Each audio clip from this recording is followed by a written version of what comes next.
comenzamos con un breve análisis de la campaña, ¿no es cierto?, de los factores extremos, digamos, en primer lugar sequía, ¿no es cierto?, hasta mediados de enero, y luego excesos hídricos que sin duda afectaron los rendimientos, ¿no es cierto?, de soja y maíz, hasta hacerle una campaña que podríamos calificar desfavorable. A partir de ese escenario, ¿no es cierto?, nos dejan muchas enseñanzas para encarar lo que sigue, y básicamente frente a un pronóstico de año del Niño, las mejores estrategias que podríamos implementar, que básicamente van a pasar por colocar los periodos críticos en la época que esperamos mayor oferta de precipitaciones, ¿no es cierto?, en general los maíces tempranos, que se habló hoy bastante de la comparación entre tempranos y tardíos, son los que mejor acompañan esas estrategias. También sojas, ¿no es cierto?, de fecha de siembra temprana, ¿no es cierto?, cultivares por ahí de ciclo un poco más corto, y cómo también afectan, digamos, la dinámica de los nutrientes. En particular, hicimos mucho hincapié en la importancia del nitrógeno, que es un elemento de alta movilidad, fácilmente lixiviable, de manejarlo, digamos, con estrategias que acompañen la demanda del cultivo, ¿no es cierto?, no hacer aplicaciones demasiado tempranas a la siembra o presiembra, que son, digamos, las que tienen mayores riesgos de lixiviación.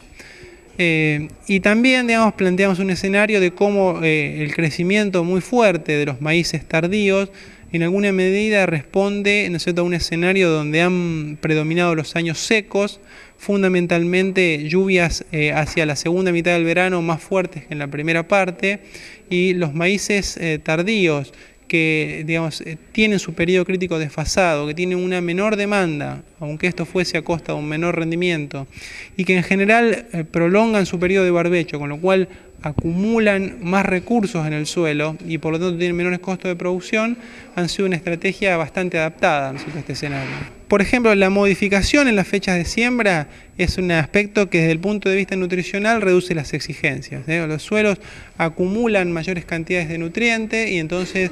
si bien la respuesta es estable porque tenemos agua en el suelo y la falta de agua es un factor que deprime fuertemente la expectativa de respuesta, pero la acumulación de nutrientes y el crecimiento de una etapa de mayor temperatura los hace menos dependientes, ¿no es cierto?, desde el punto de vista de la fertilización. Entonces, bajan los techos, pero también suben los pisos de rendimiento y bajan los costos de producción. Esto, digamos, desde el punto de vista de estrategia de largo plazo puede significar algo comprometido, porque si bien en fechas de siembra tardía baja la respuesta, no baja la extracción, con lo cual nos vamos a un sistema, ¿no es cierto?, que va retirando cada vez más nutrientes y hay un mayor desfasaje entre lo que se aplica mediante fertilización y lo que se saca con los granos, ¿no? Con lo cual, digamos, en una parte de la presentación, un poco fue la idea central, nos planteamos si el monocultivo de soja primero y hoy los maíces tardíos no son una estrategia de baja de costo de producción frente a un escenario de rentabilidades muy ajustadas, ¿no es cierto?, como es la producción fundamentalmente en campos alquilados. ¿Cómo juega eso, el tema números, respecto de tomar la decisión de incorporar nutrientes? Tiene un efecto especial en aquellos nutrientes que no tienen un efecto tan directo, sino más bien residual, como es el caso del fósforo. Caso de nitrógeno, que es un elemento que no tiene residualidad, el productor sostiene estrategias parecidas porque la caída de rendimiento es drástica y en el primer año. Pero respecto del fósforo, siempre, digamos, el suelo constituye un buffer que nos entrega una cantidad como para abastecer el crecimiento de los cultivos. Entonces, en lugar de acentuarse, digamos, las estrategias de reposición que contemplan, digamos, obtener el máximo rendimiento, pero también mantener los niveles de nutrientes en los suelos, se vamos a estrategias de suficiencia, ¿no es cierto?, que tienen implícita como filosofía aplicar la mínima dosis que maximice el retorno económico a la fertilización. Esa combinación de estrategias de baja producción, baja fertilización, alta eficiencia de uso de los nutrientes y cultivos poco exigentes hace que produzcamos mucho aplicando poco. De hecho, Argentina, digamos, si mantuviera lo que es una relación media a nivel internacional de uso para la producción de 100 millones de toneladas, tendría que estar usando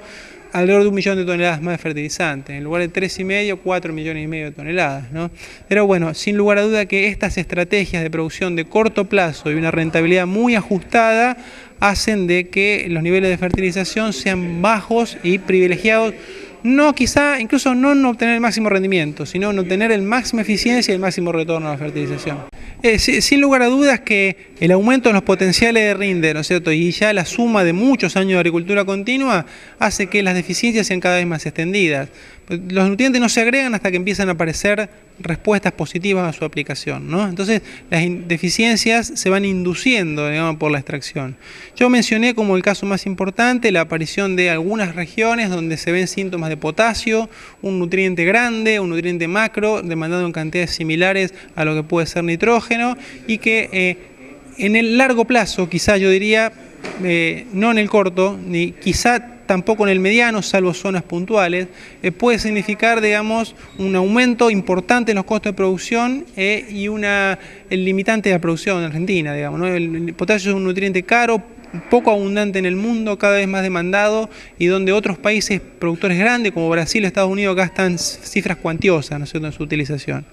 Y después, en una casa más terrenal y más presente, digamos, en planteos de alta producción, sobre todo siembras tempranas, ¿no es cierto?, y también focalizado en algunas zonas que tienen mayor historial de extracción, estamos encontrando respuestas de zinc y boro, ¿no es cierto?, aplicaciones al suelo, aplicaciones foliares, ¿no es cierto?, en el caso de zinc también podría ser sobre semilla, que están en alrededor de un 5%, ¿no es cierto?, y que aumentan a medida que aumenta el rinde potencial. Cada uno con su característica, su dinámica, su oportunidad de aplicación. El zinc es más importante en maíz, es